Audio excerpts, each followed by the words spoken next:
Hi, everyone, and welcome to Tea Time with Tasha. I'm Assemblymember Tasha Berner, and I represent Coastal San Diego in the State Assembly. And today, it's my pleasure to have with me a very special guest, one of my good friends, Tina McKinnor, representing the 61st District in Los Angeles. Welcome, Assemblymember McKinnor. Would you like to have some tea? I would love to have some tea. I'd love to spill some tea, drink Yeah, some tea. you spill some tea. I'm Yes. reaching. So when we start off, why don't we start you. off with who you are? Because I know who you are and I know how fabulous you are. But I think it's important for people to know you grew up in LA. And you grew up in LA, you grew up in your district, right? Well, no, I raised my children in my district. yeah. I grew up in Hollywood. I went to Hollywood High School, go Sheiks, and but I was in California and in Southern California my whole life.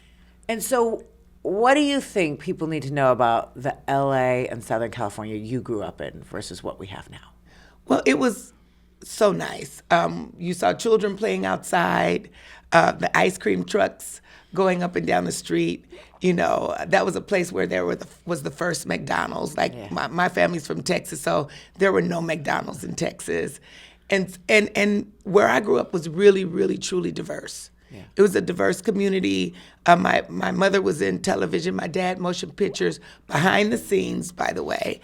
And me growing up there with this diverse community, it just taught me what the real world looked like. Yeah. And so this really helps me in the legislature because we have a diverse legislature. And so I'm used to being around a diverse group of people.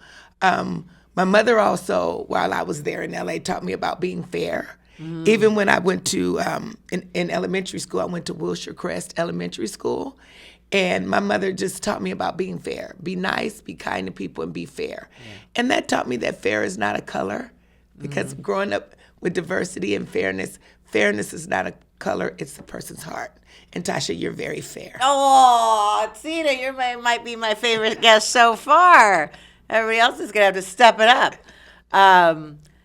And I think, well, your mom is very wise, and I think it is, you know, it's that golden rule. Like, treat others as you like to be treated, and it would be nice if more people practice that in our daily life, right? So you came up through staff, and you were a chief of staff, and now you're a legislator. You're the ones casting the votes.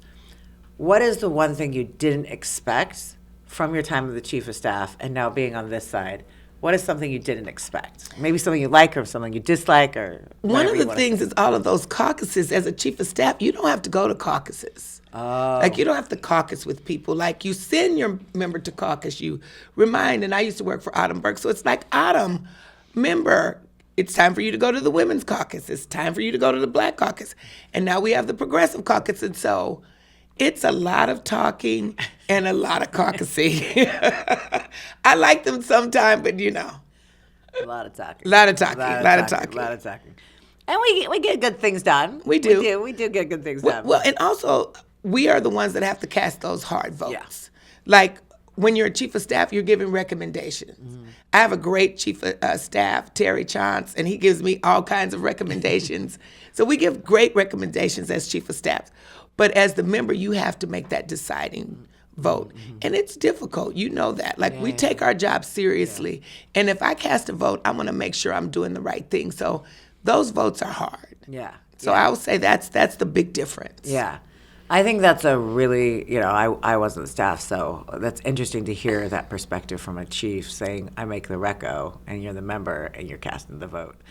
One of the things that I think has been really powerful that you've done here, you've done many powerful things, but one of the things is you've helped unionize legislative staff.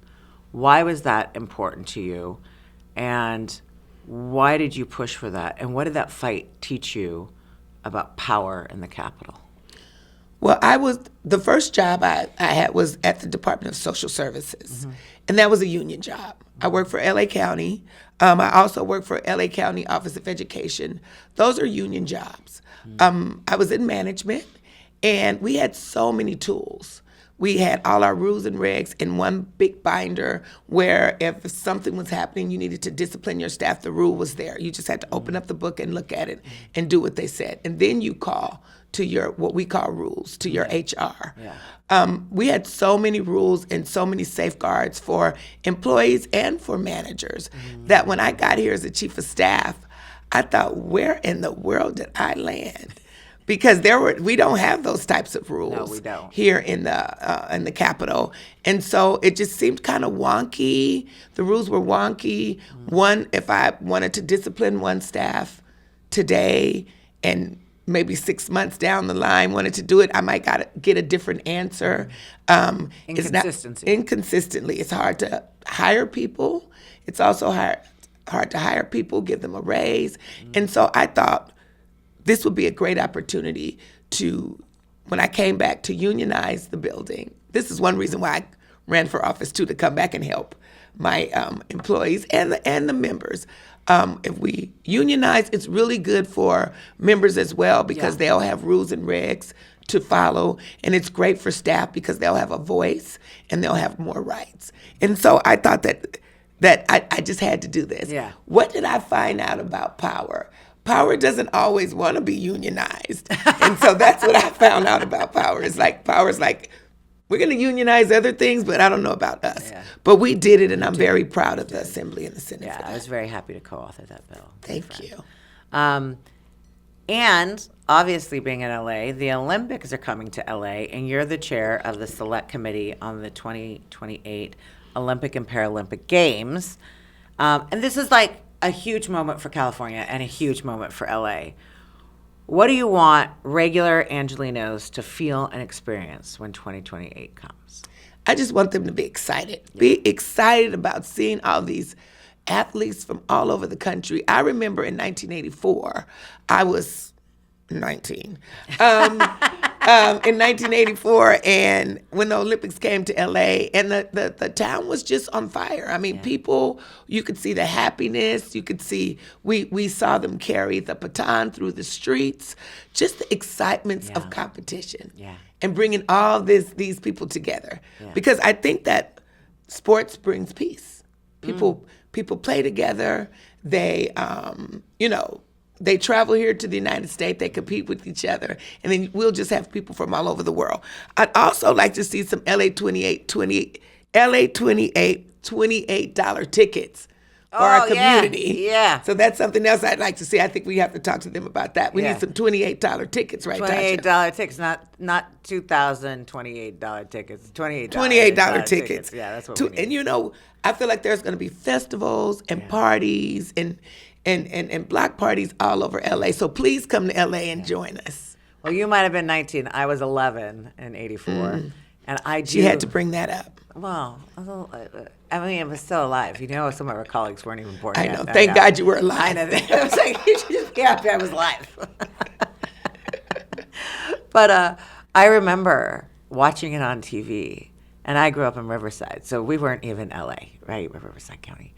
And I remember watching on TV, and it was so emotional. Like, it was such a big deal. Yes. And I do hope not only LA, but all of California feels that pride, feels that pride of what we can accomplish, bringing people from all over the world, the healthy competition, something that brings us together.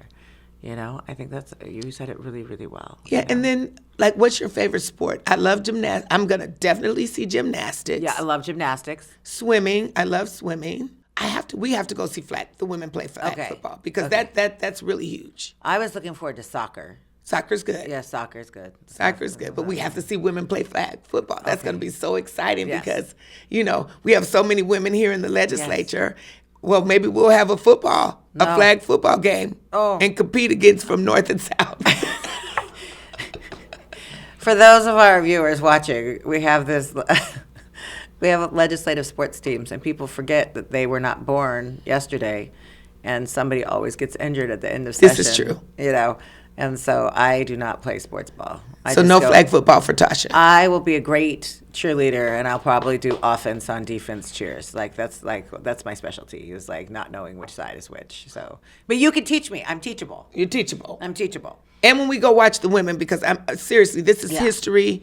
We'll see women playing football. I'm definitely trying to grab a ticket to that because I want to be a part of that history. Yeah. Well, let me know. I'm with you, sister. I will.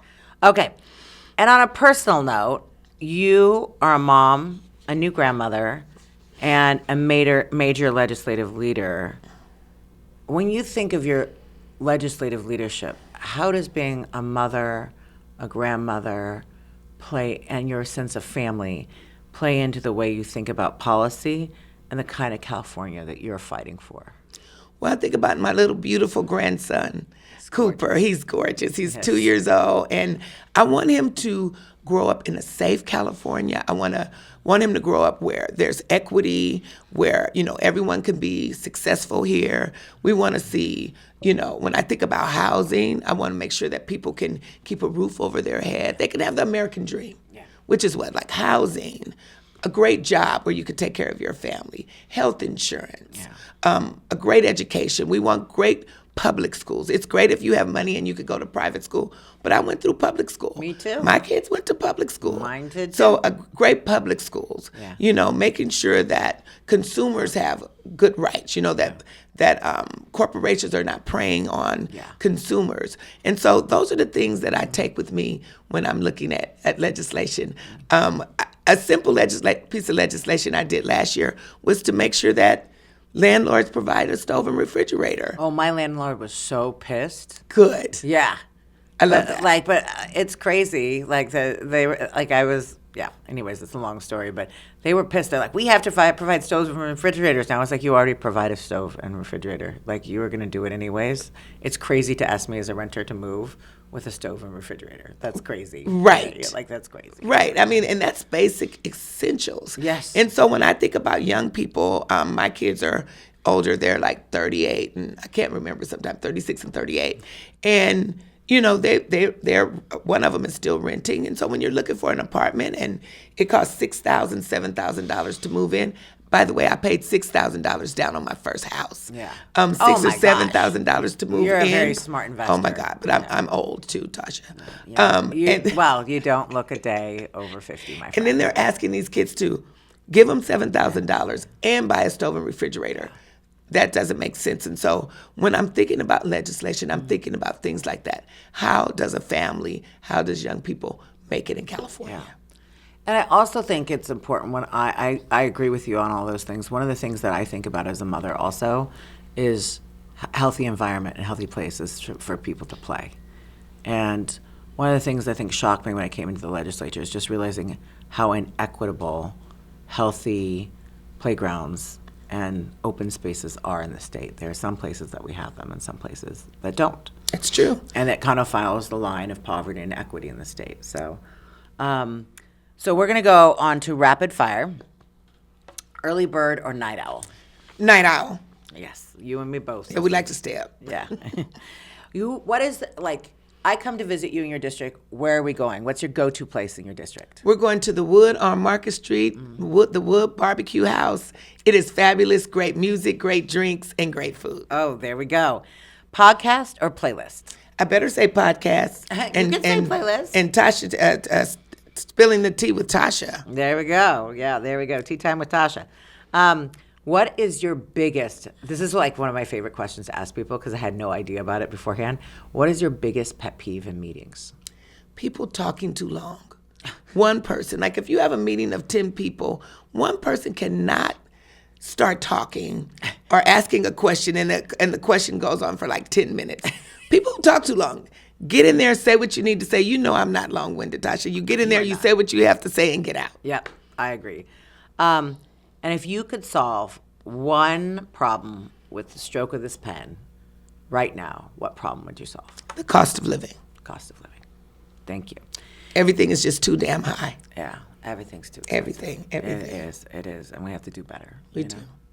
Well, we're in the fight together, Tina. Yes, we are. Thank you so much for being on my podcast. Feel free to like, subscribe, comment, and share, and let us know who you would like to see on the podcast next. Until next time, thank you, California, and let's get ready for our next Tea Time with Tasha. Thank you.